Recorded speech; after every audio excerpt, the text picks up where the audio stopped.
Houston. We're 1 minute away from the start of the deorbit ignition. Columbia now passing over Australia. Landing expected at Kennedy Space Center at about 7:10 a.m. Central Time this morning. Weather in the area reported to be good. Approaches flown in the shuttle training aircraft by astronaut Hoot Gibson. Reports recently that the skies are clear, 7 miles plus visibility, light winds. No concern for crosswinds on this first landing. Well, we're looking over the runway for anything we can find that would be a problem for the orbiter. Lots of times we find twigs, rocks, whatever might be out here. Some of it's brought across by birds. We're in the middle of a game preserve.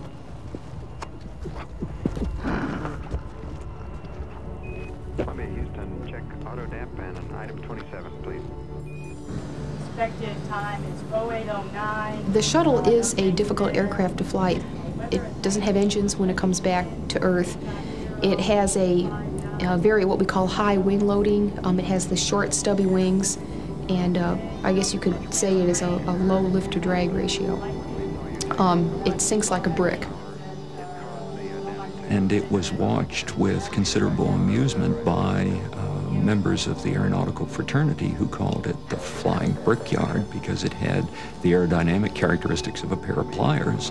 And in fact, many people expected that if the shuttle were going to have an accident, it would be on landing because its flying characteristics were practically nil. It sort of lands in a controlled crash.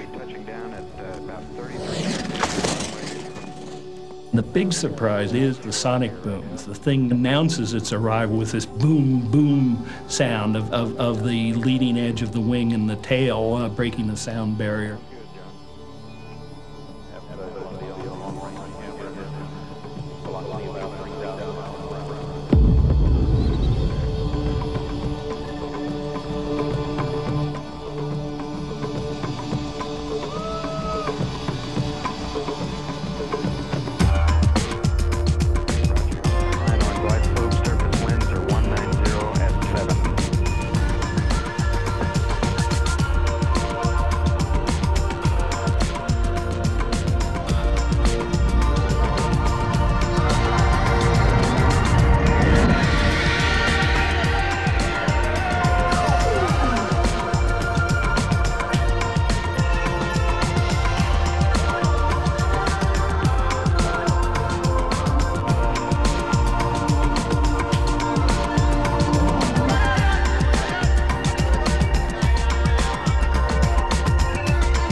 People are self-motivated. They came here to be in this business, to do this job, to feel like they're an important part of it. And that alone motivates them to the point where the thing you're more likely to do is get trampled in the rush to get things done. You don't have to lure people out to do work, not in our business.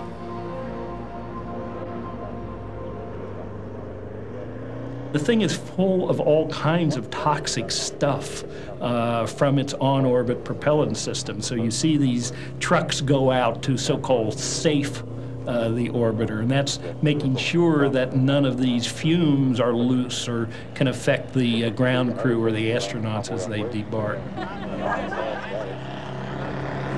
You've rolled to a stop, you've come to the conclusion of a successful mission, and there's a real feeling of euphoria, but at the same time, your big experience has ended, and you're back to the end of the line in terms of getting ready to go for another one. So it's a bittersweet experience. About 4 hours after landing here, the astronauts are off the ship, the orbiter systems have all been saved, the tug's hooked up to the orbiter, and we're in the process of getting the final go to tow.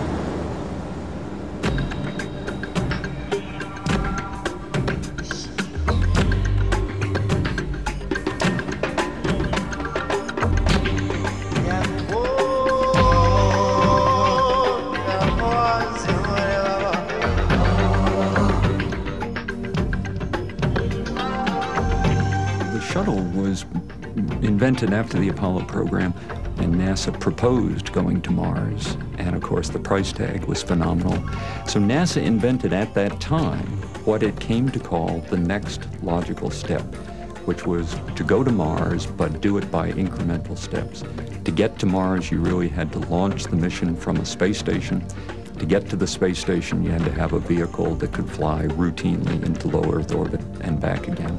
So how about building a shuttle, and you weren't throwing away your launch vehicle every time you used it?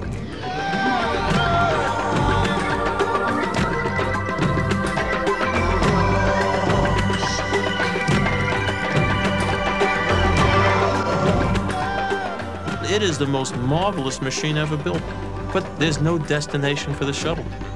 The shuttle was designed to go to a space station, so it goes up and down to space without doing the primary mission that it was intended for. And if we don't have a space station as the destination for a shuttle, one can't justify the enormous shuttle costs that we have.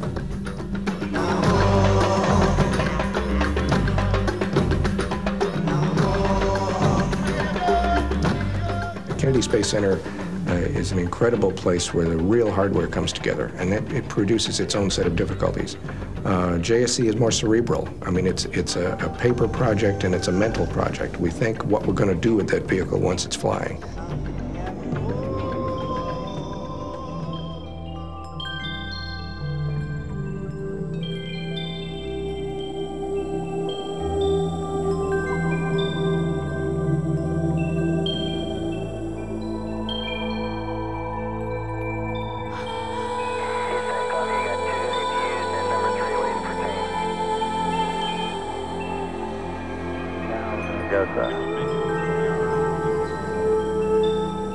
Well, the Johnson Space Center is the place that astronauts live and work. It's the place where people prepare for the missions, where the astronauts are trained, where the missions are simulated, and ultimately when the orbiter is in space, where the missions are controlled. At 11:50, we think the engine will go down at 4 minutes. Fido standing by for performance control. First row of consoles, the people are going to be mostly worrying about the trajectory of the orbiter, where it's going, and if we're making the places in space we've got to get to. The second row of consoles is mostly going to be worrying about the systems on board the spacecraft. The third row is mostly going to be concerned with the command of the vehicle, sending the commands, the flight director, and overall decisions, and the Capcom communicating with the crew. Back here, the people in the hot seat are going to be the boosters. They're going to be monitoring the main engines, and the hydraulics officers on the other side of them. Go for 2 fans and have day 1. Discovery Houston, you go for the 2 fans, and how do you hear me on this transmission? Being a flight director is just hours and hours of boredom interspersed with moments of stark terror. I wish they hadn't done that. They took the bus down for us. Most of the time, everything goes very well. And, but then there are those moments where suddenly, and very unexpectedly, you're in a situation where your performance has ultimate consequences. Houston, and we're looking at control CA2 down. Just one, sorry. Not a good sign. My name is Eileen Collins, and I'm an Air Force Lieutenant Colonel. I'm currently training to fly on STS-63, which is a space shuttle flight scheduled for February of 1995. We've never had a woman fly in the right seat of the space shuttle as a space shuttle pilot. When I first decided I wanted to be an astronaut, it was such a far-off, wild dream. I was embarrassed to tell anybody that I wanted to do it. Of course, back then, as a youngster, there were only men astronauts.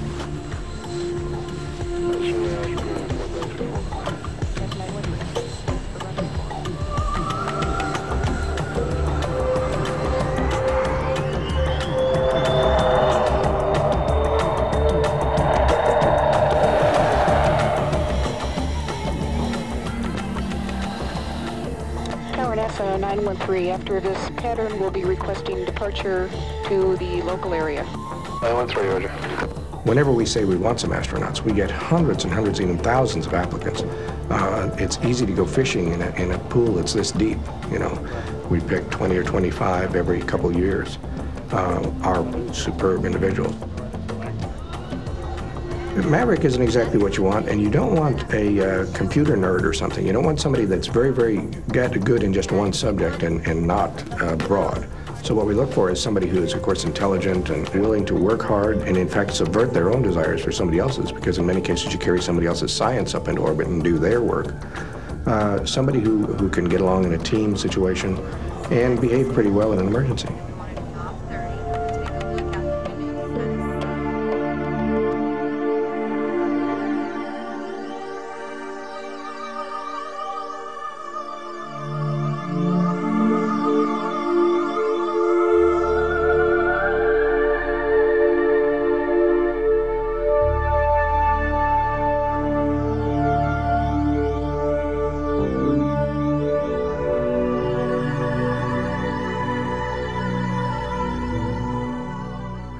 In airplanes, the convenient thing is, though, you can put an instructor pilot in with a pilot and you can go putzing around the countryside and learn how to do things. Spaceflight is still so expensive, you can't do that. You can't send a rookie into orbit because of the time and the expense.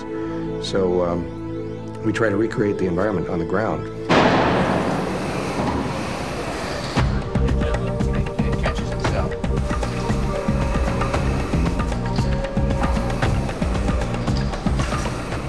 Now, when we do the simulator training, we have an astronaut crew in the actual simulator itself. We have a training crew, which is down at the console, and they have a script that they have written ahead of time on a list of malfunctions that they're going to input into the simulator.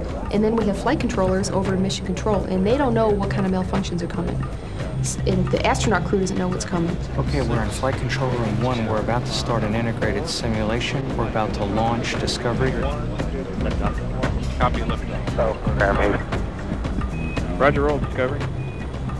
So what you do is you launch, and you immediately start getting malfunctions. And what the pilot needs to do, and the commander and the mission specialist, is identify what is wrong. And that's difficult. Captain leaks going in. Left engine helium leak. Holler when you're out of the... This is Brilene. We see a leak on the left engine helium. Go for the procedure. In training, they pound on us incessantly. But after a while, you even get used to an environment where there are 20 or 30 malfunctions an hour coming at you, and you get used to it. Discovery Houston, main engine limits inhibit. Stuck in the bucket. You cannot simulate that pressure, and the way we make up for it in training is to put in a large number of problems, which leads to the same kind of feelings of pressure that you get on a real flight day when maybe one thing's not working exactly right. We're on one IMU right now. See it pulls out. Yeah. It's starting to clean up a little now. It's not looking too bad. Now they survived it this far. Let's let them land. Crews come back laughing. They say if you can survive the simulators, the spaceflight itself is a dream. Trying to keep up with the vehicle that's going about Mach 25, and our brains are only about Mach 23, so we were scrambling. Oh, it's better than a workout at the gym.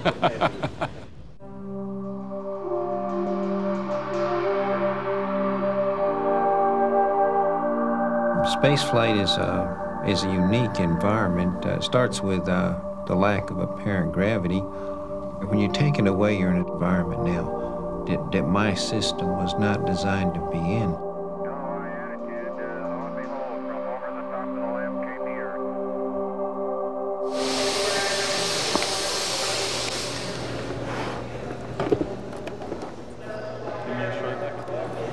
Imagine that.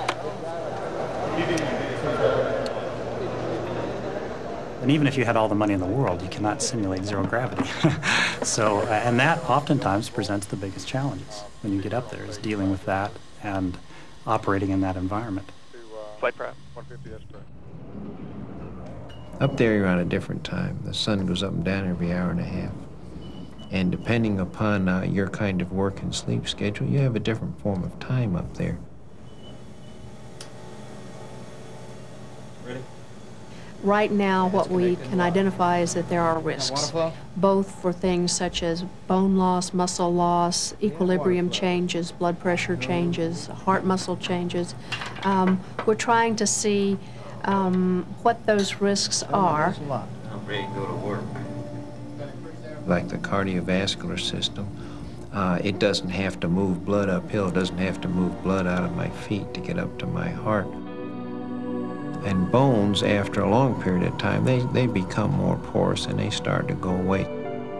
The loss of calcium from the bones, it begins immediately, but it continues, probably at the rate of about 1% of your long bone calcium per month. In the middle ground, things that occur over a week or 2 weeks, and that is the loss of muscle, because I don't need to use muscle to move around. I walk with my hands instead of with my feet up there.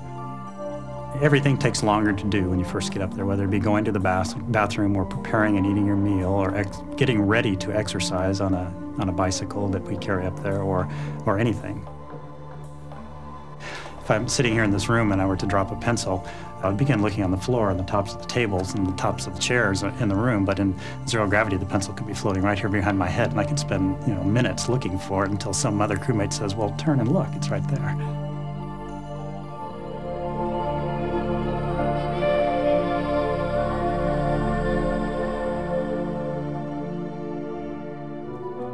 Sleeping up there is really pleasant. They advertise water beds as being so good because there are no pressure points. Well, in zero gravity, there are absolutely no pressure points. And it's, and you can just close your eyes and drift off very, very easily. Okay, well, check. Fairly sharp one north of it. It's where... The unmanned people, the scientists, have hated the shuttle and hate the space station and hate everything having to do with them because they say it amounts essentially to clowning around in orbit, to high wire axe trapeze and that sort of stuff, and that in fact it is antithetical to science. Roger, 0G, and I feel fine. Roger. Shuttle's scientific perspective is extremely narrow, and I don't think it's too much to say boring. I think you have to be a little careful when you listen to the scientists criticize the human spaceflight program, because by and large, those are the scientists that have grown up with robotic missions that don't require human presence. I mean, there's another whole set of scientists, material scientists, life sciences, biomedical science that are eager to get on with shuttle experiments. The human brain is the best adaptive computer that I know of. There are things that robots could do, and there are things that humans could do. There is the extension of human experience. We are explorers. It's written into our genetic code. But it's not. You keep going to the same dull place in which there is nothing and call it exploration. You degrade the currency of the word exploration. Whereas if we were going somewhere, to some new world, then I think public support could much more readily be sustained.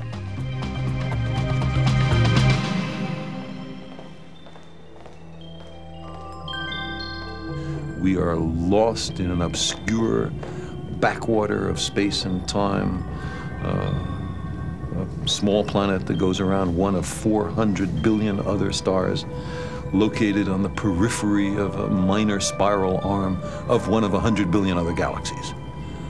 That's the fact. That's where we are. And if we find that daunting, then it's time to work on our daunting machinery, not to ignore the universe.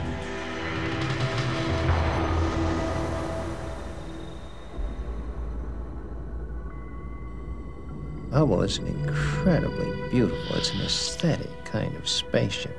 I mean, it is magnificent. You understand you are a threat out there, your very presence.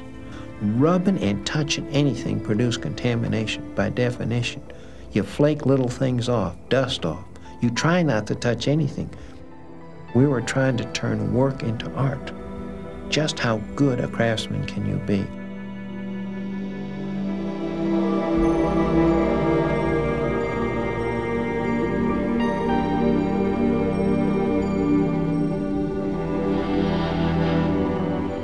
Working out there is working with a really bulky glove. It's working with a suit that weighs 500 pounds, and you're dealing with screws 2 or 3 millimeters in size that were non-captive, because in zero G, everything is free, and you'll just watch these screws. They do their little dance.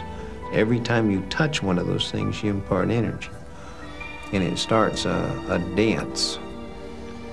dance of the spheres.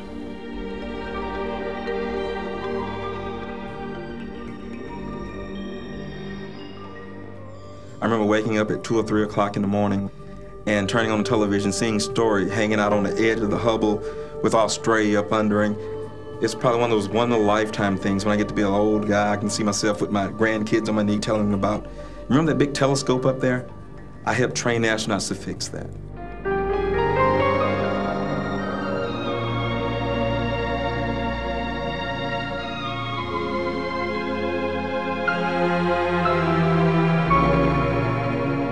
Now, Hubble's the most powerful instrument in terms of looking at the universe that we have ever had. Now, that's why Hubble touches people, but not only as a literal, physical, scientific instrument, it is a symbol for humanity's quest. What is our place in the universe? What is our universe?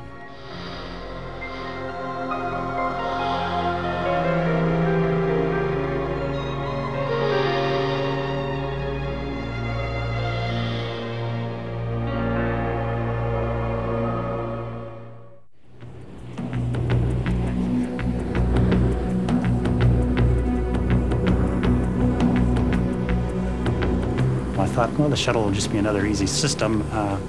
You know, within a matter of weeks, a couple weeks after getting the books on it, I'll study it up and I'll be ready to go fly it. And it turned out to be not the case.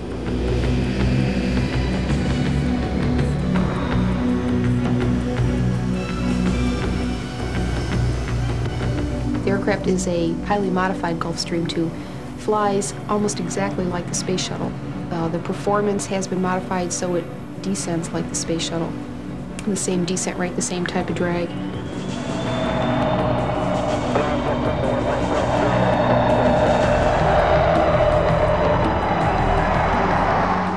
It's very, very important training for shuttle pilots because the shuttle is a very difficult aircraft to fly, and it's very different from any other airplane that I've flown in my life.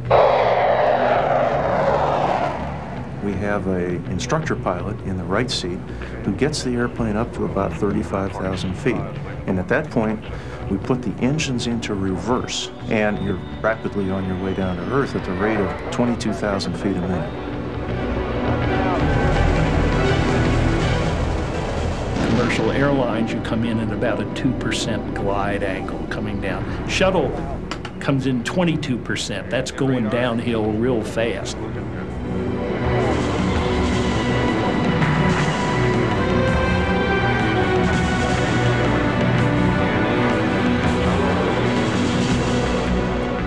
In order to model the touchdown eye height of the space shuttle, the pilot has to be some 33 feet in the air. Well, that puts the G2's wheels still 20 feet off the ground.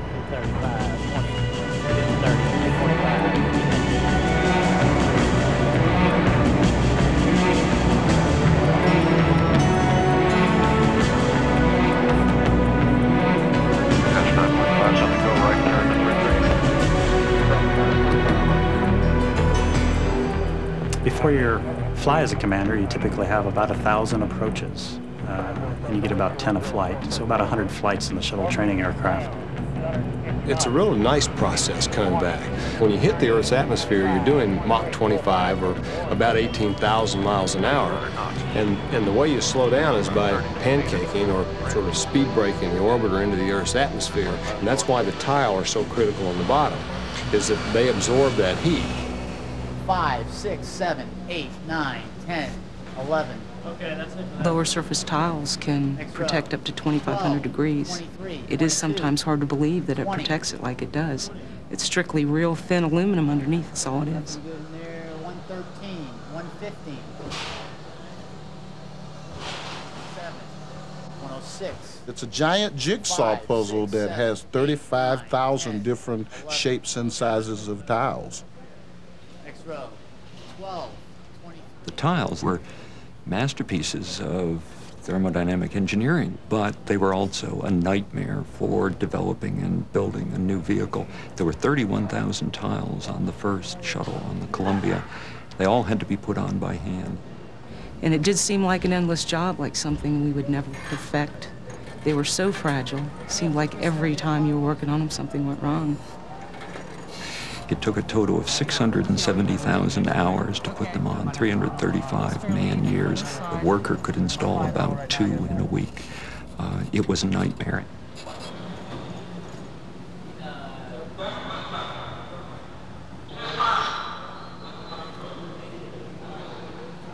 If one sees an infrared image of the shuttle, you see that there are extremely hot places on the forward edges of the wings and the tails and other places on the fuselage.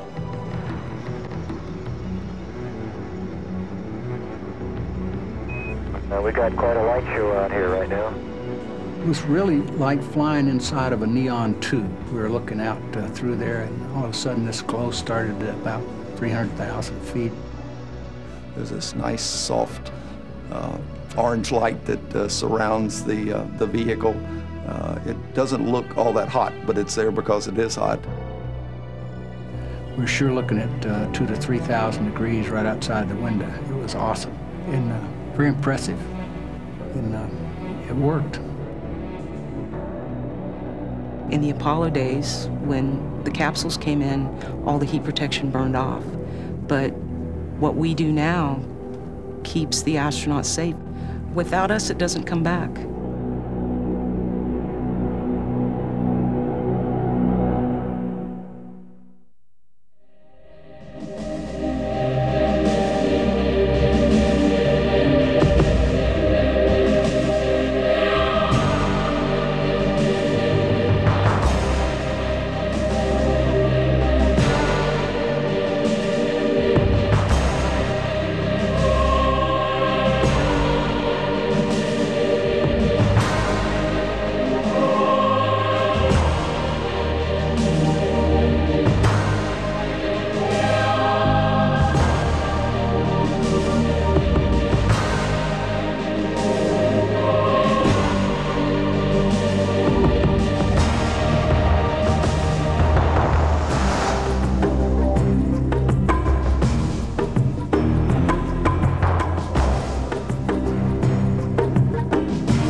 That you're actually carrying about $3 billion worth of national assets, you know, here on our shoulders, you know, while we're going to the pad. It's pretty mind-boggling. But to me, the more incredible part about the crawler is when you do dock it up at the pad, the accuracy is down to a 1/16 of an inch that we can stop the crawler at, north, south, east, and west. So even though she may be a clumsy beast, she can really put it on a dime. We are rolling about 1 mile an hour at this time. We have about an hour and a half left to go to get to the top of the pad. And Hans is running pretty good. I started calling them Hans and Franz after Beastie Boys, and that's where we got it from, was from a Saturday Night Live clip. They used to have characters on it called Hans and Franz, and they were here to pump you up, and that's what we do.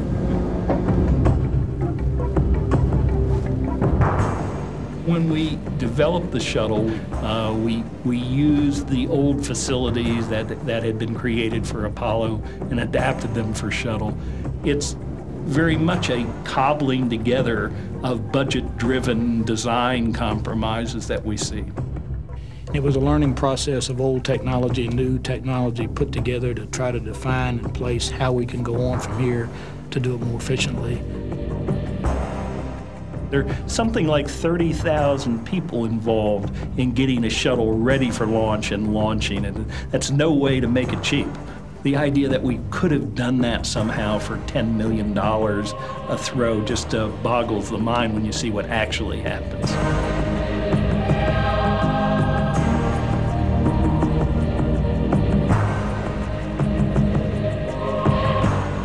NASA was given a very difficult job, and technically NASA performed. The shuttle is too expensive to operate. We've got to find much faster, cheaper ways of doing it.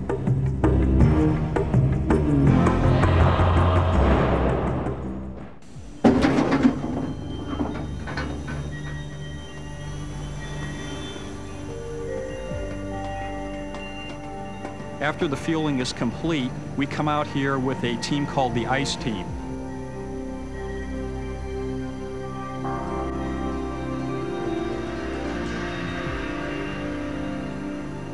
We've only got 2 hours to look at every square inch on this vehicle and pronounce it ready for launch.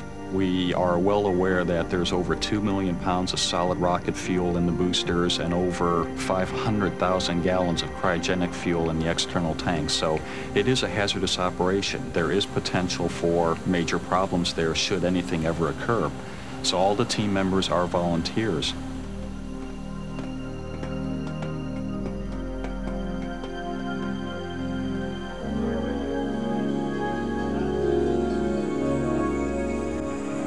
It actually strikes me as a living, breathing entity.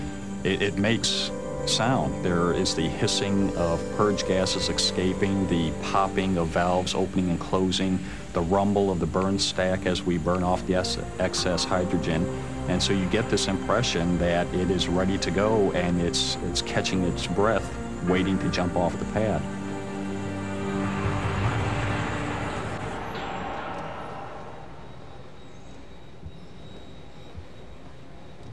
My name is Al Sofji. I'm the shuttle test director at Kennedy Space Center, and my prime function is to lead the launch team during the launch countdown process, which starts 3.5 days before the actual liftoff.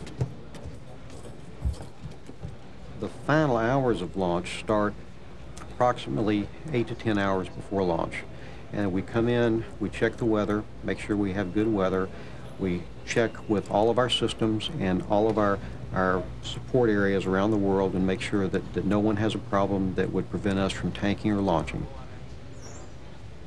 When you get ready to launch the shuttle from the Kennedy Space Center, you have several emergency landing fields on the other side of the Atlantic Ocean, 6 time zones away.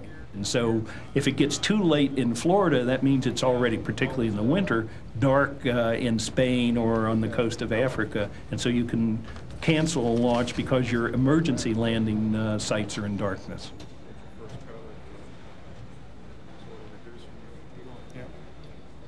There is no actual button that someone pushes. We have what we call a ground launch sequencer, which is effectively a computer program that takes us down through the last minutes of launch. It can stop itself if it detects a problem, or anyone in the firing room can request a hold if they see a problem. Well, I'm Bob Seek. I'm the launch director for the space shuttle. My responsibility is to make sure that we don't get launch fever, we don't get carried away. In this pyramid of reaching the final go for launch, everyone is polled where they have to indicate that they are really go to proceed.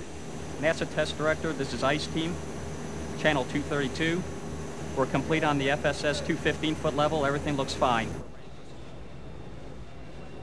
If I'm comfortable that there's nothing out there that's bugging anybody, then it's fairly easy to give the go-ahead to launch.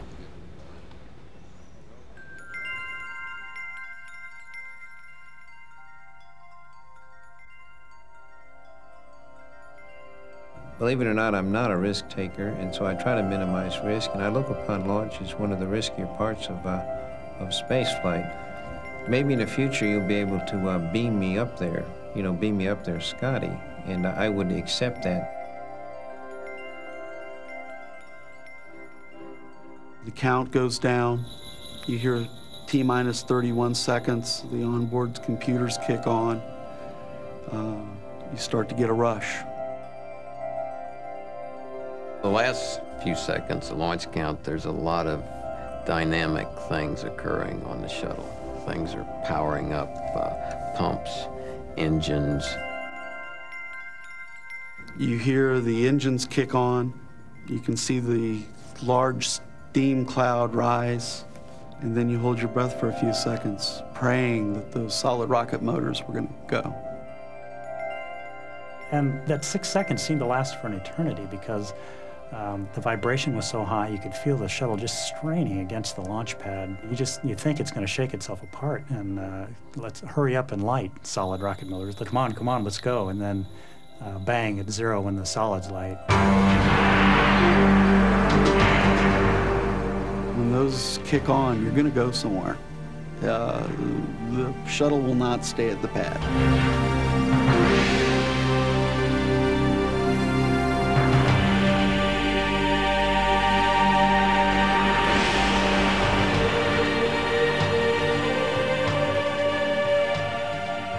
What powers the thing is the absolute feeling and the love that the people have here at the center, from the people that work with a wrench to the people that work with a paper, the people that really feel like they're almost physically pushing it off the pad, and their hearts go with it every time. And it's as if it's an absolute member of their family, if not a part of their being.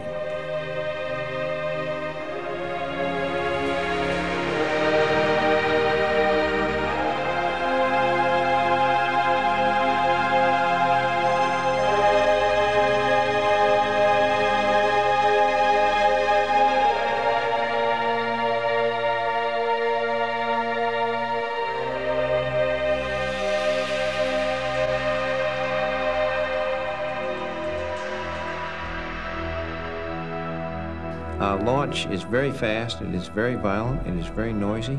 It's basically vibrations and noise. I'm scared of launches, I'm scared to death of launches. I really don't like doing them, but I accept them, and I accept that risk. Space is my calling.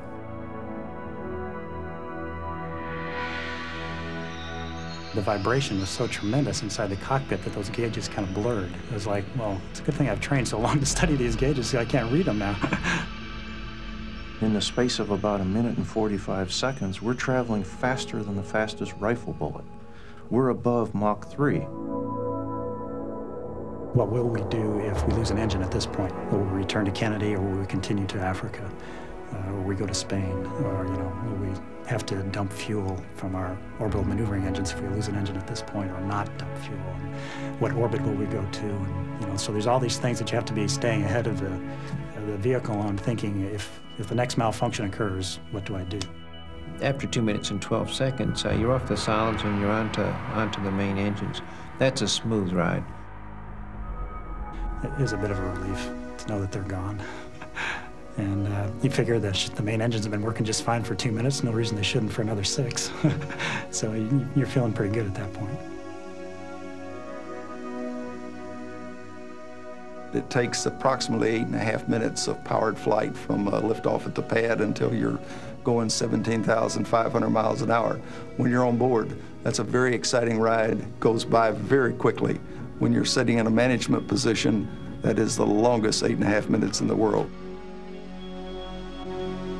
MECO is a NASA acronym for main engine cutoff.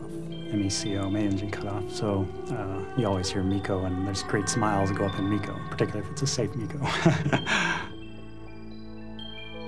Closing my eyes just as the engine shut down, I was, of course, in free fall. It's rather abrupt from having a 3G push in which you weigh 3 times. I weigh roughly 460 pounds or so, to 0G into free fall. Just a magical experience.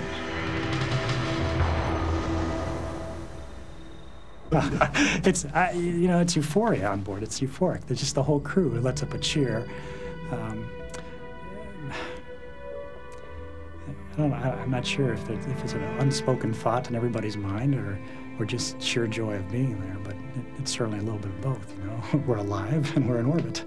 What could be better? It's an archetypal dream of human flight. We as humans, for as long as we've been humans, have thought about doing that.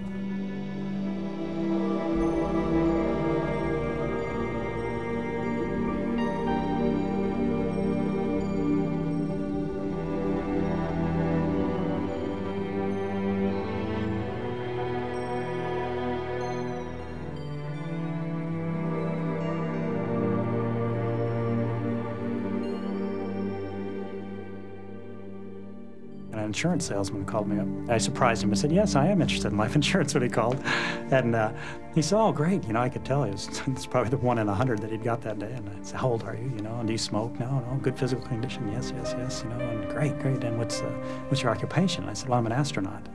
Dead silence on the phone.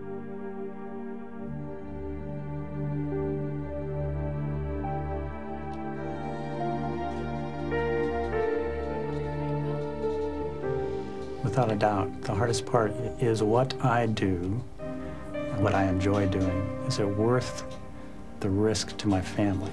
Because I love my family dearly, and I have 3 small daughters, you know, a 4-year-old, a 2-year-old, and a 6-month-old now, and when you kiss them goodbye 7 days prior to your scheduled launch, as you go into quarantine, because you're not allowed to see your children in quarantine, that's a difficult night, very difficult. I asked Danny a couple of weeks before flight, are you excited about your daddy going up in space? And she said, no. And I said, well, why not? She says, it might blow up. So Challenger is still there in the forefront, I think. That's what I think of every time it goes up. And the booster separation really bothers me. And my children, you know, laugh at me when we have a joke afterwards, but I jump every time. Seeing that shuttle going up is like amazing too, because you're watching all this power just push this tremendous shuttle into the air, and it starts to hover at first, and it seems like that's the only thing you care about in the world right now.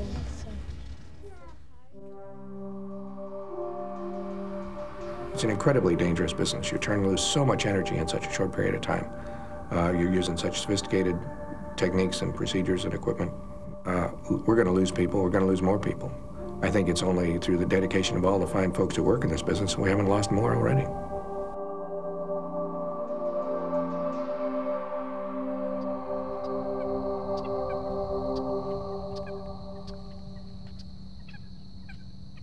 Then when you get to countdown, it never gets to be routine.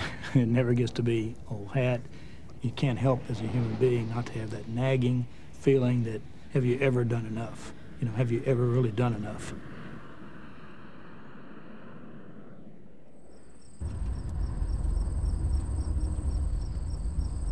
At this point, forecasters are predicting only a 20% chance of violating our launch constraints at that particular time, and only a 20% chance of violating... Good morning. Good morning. Thank you, Mr. Talon. Have a good day. Thank you. You all have a good evening. Okay.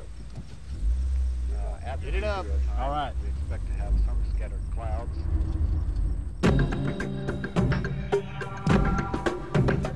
On schedule. Launch at 8:07 hours. The window extends to 13:09. Let's hope that it goes on time.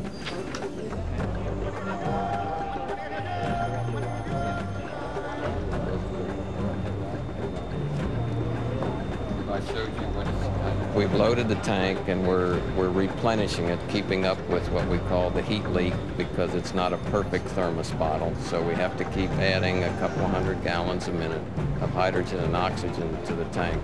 This is Shuttle Launch Control at T-minus 3 hours and holding. Crew preparing to have the mission cape with the STS-59 mission emblem on it.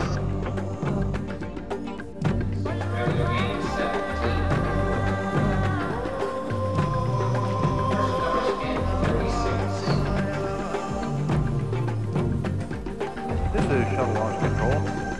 Approximately 1 hour and 11 minutes remaining in this built-in hole. The ice team is at the pad doing their inspections at this time and is reporting some limited ice found on the external tank. Commander C. Gutierrez, pilot Kevin Chilton, and there's our payload commander Linda Godwin.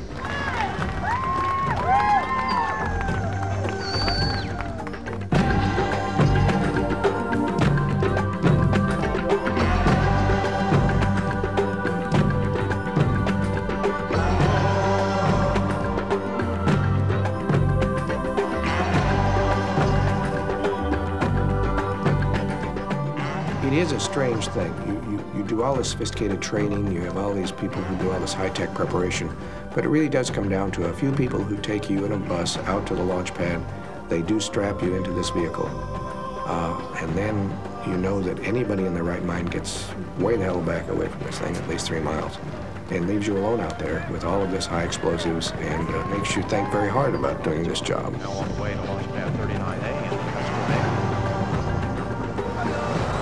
There's ceremony, and I think it's a ceremony that we need as human beings. We need ceremony, and I think in this case, these are emissaries that we're sending out into space.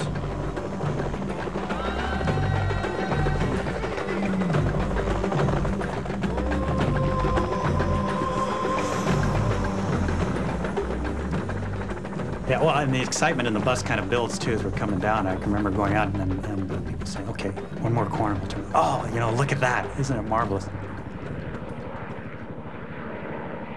Normally, you're used to arriving at the pad and finding all these workers, you know, scurrying all over the place, readying the vehicle for flight or readying the pad. Suddenly, you get out there and there's just the 6 of you on the crew and the 6 members of the team that are going to help strap you in and do the final hatch closing, and that's it. Those are the only human beings out there in this big, beautiful rocket ship. We're at the 195-foot level of the tower. Crew module's right here. The external tank is not more than 20 feet to this side, and there's a solid rocket booster that's loaded and ready to go that's right next to it. So we're right in the middle of it. All of that's full, and we've got about 1 million gallons of liquid hydrogen and liquid oxygen right there ready to go. So you're one of a dozen people that you're out here, and everybody else is 4 miles away.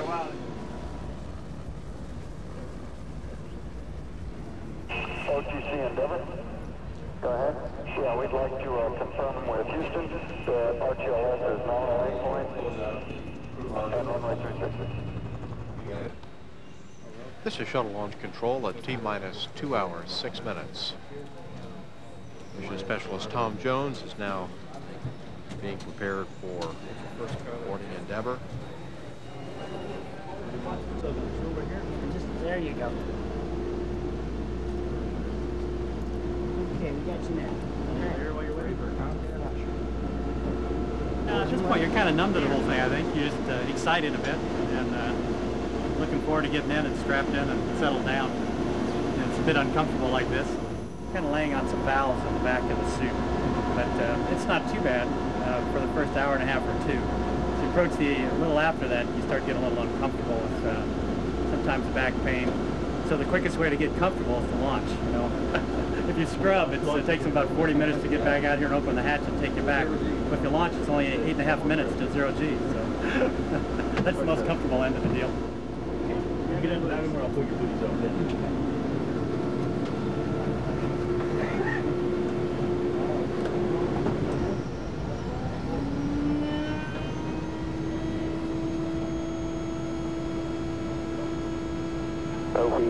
OTC. Go ahead.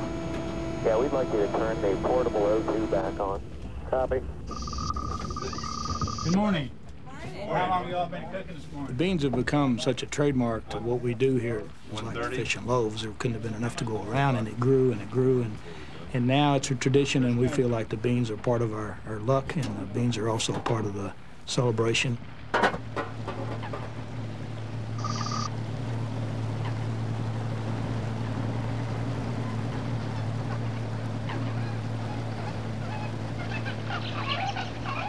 This is Shuttle Launch Control, astronaut Hoop Kidman, shuttle training aircraft. He can evaluate the actual weather conditions around the runway, definitely waiting for his report before we commit to launch this morning.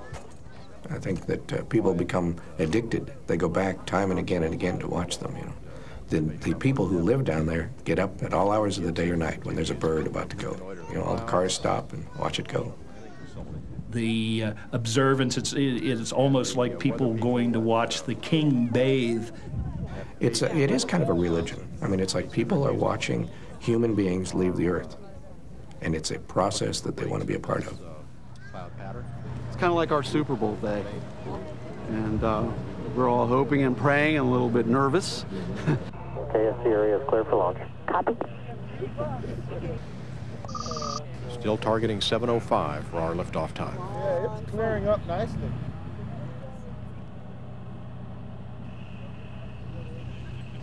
Now checking the flight controls of Endeavour. Final check before liftoff of the rudder and elevons. We'll be checking the main engines. Want to do it again? Ja. Are you happy? Kom eens pas. Okay, and remember, walk out this way. Go that way, huh? Okay. Hej alle KTV-seere. Dagens videopostkort fra USA er faktisk lidt specielt i dag, for jeg står her ved Cape Kennedy. T-minus 5 minutes. TLS go for orbiter AT start. TLT, OTC, perform AT start. Work in space. Good work. Kevin Chilton now flipping 3 switches in the cockpit to start each of the 3 APUs.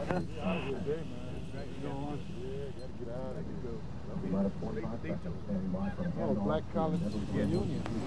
T-minus 1 minute. Now turning off the joint heaters on the solid rocket boosters. Done with this, is laid it out. TLS go for auto sequence start. Endeavour's computers now controlling. 10. TLS go for main engine start. 7, 6, main engine start. 5, 4, 3, 2, 1, 0, and liftoff of the Space Shuttle Endeavour, observing the changes of planet Earth.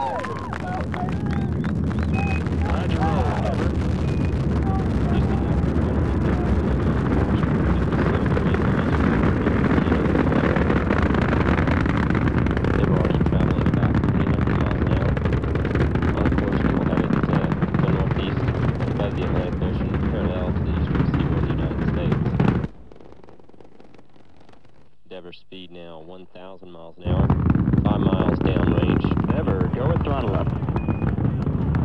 Roger, go with throttle up. Altitude 9 miles. 3 engines now back at full throttle. Look at that shadow. Altitude now 15 miles. Speed 2,100 miles an hour, 15 miles east of the launch pad. Flight controllers standing by for burnout and jettison of the twin solid rockets.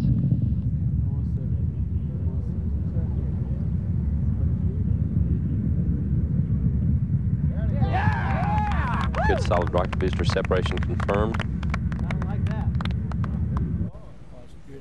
Endeavour now 33 miles northeast of the launch pad. Altitude 30 miles. Speed 2,700 miles an hour. Endeavour, performance nominal. Copy, performance nominal. That means now if it loses 1 engine, it can still make it to Africa. Speed now 13,600 miles an hour, 600 miles northeast of the Kennedy Space Center. 5,000 miles an hour to go. Really hauls ass in the last. Your speed 16,400 miles an hour. Yeah, you gained like 3,000 right there. 3,000. Present to MECO. The longest 18 minutes in the world that exist from T-minus 9 until main engine shut off. And it's almost hard to breathe during that period of time.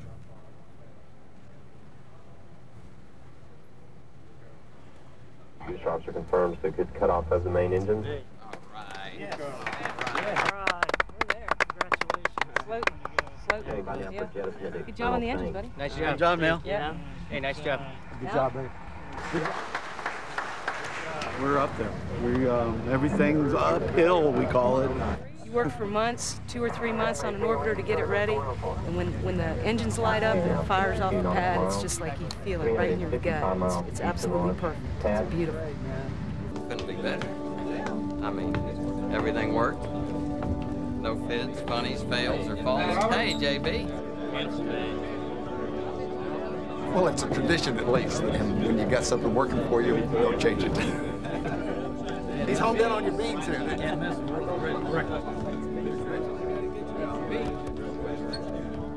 Manned access to space, we feel, is on our shoulders. It has to be damn near perfect every time because we can't tolerate a failure. We can't tolerate it. It's a zero-tolerance program. And I think everybody in NASA realizes that, and no one wants to make the small incremental mistake that puts the space shuttle at risk, not only again for the human tragedy, but also for the enormous political consequences. So this is an agency that lives in fear of making a little mistake and that grinds the wheels to a halt. I think it is time for the American public to fish or cut bait. Either it wants to go to space or it doesn't. And if it does decide to go to space and it wants to keep people in space, then I think it's got to grow up. And it's got to decide that you take your hits. You pay for this with blood and treasure. Should we crawl into a cave and assume the prenatal position and say, oh God, I'm so worried about launching a shuttle? NASA cannot live in fear. I tell our people to take risks, do everything possible to make it as safe as possible, but we will not stop flying. We've got to go to the boundary. Now, if America decides if we have a problem to cancel a program because we've lost that ability to take risk, I cry for America, not for NASA.